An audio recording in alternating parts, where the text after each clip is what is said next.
Okay, here we have a question, how to work out the mass of a product from a reaction. We want to know what mass of quicklime, which is calcium oxide, can be made from 1 ton of limestone.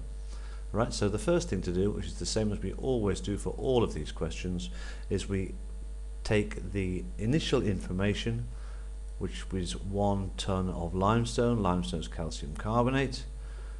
And we convert that into moles. To do this, we divide by the relative molecular mass. So stage 1, step 1, we convert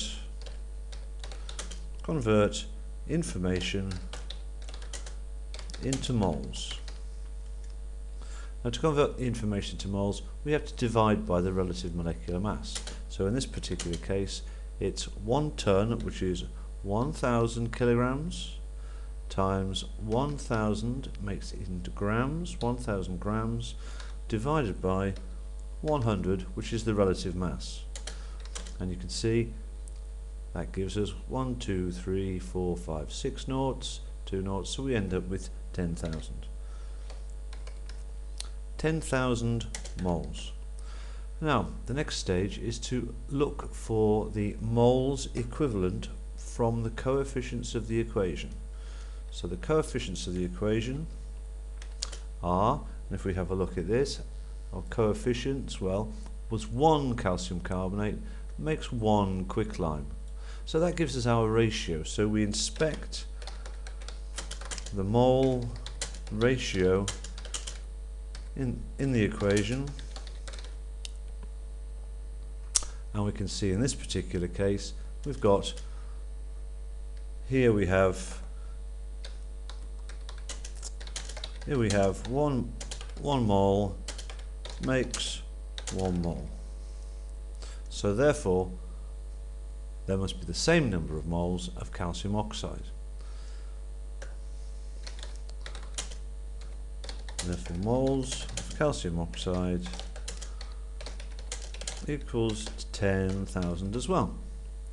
Now the last stage, which is what we always do once again, stage 3, is we convert moles back to whichever quantity we require. So we convert moles to mass. And to do this, we use the relationship that the number of the mass is equal to the moles times the relative molecular mass. So don't forget our relationship here. Mass equals moles times relative mass. So we need to find the relative mass of calcium oxide. Well, to do this, of course, you would just use a periodic table. We have a periodic table here. We look at calcium. Calcium is 40, and oxygen 16. So 40 and 16 is 56. So our mass then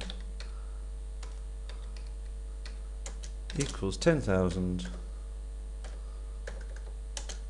times 56, which we can see the mass is equal to 5, 6 and 4 zeros, 5, 6, or in other words 560 kilograms.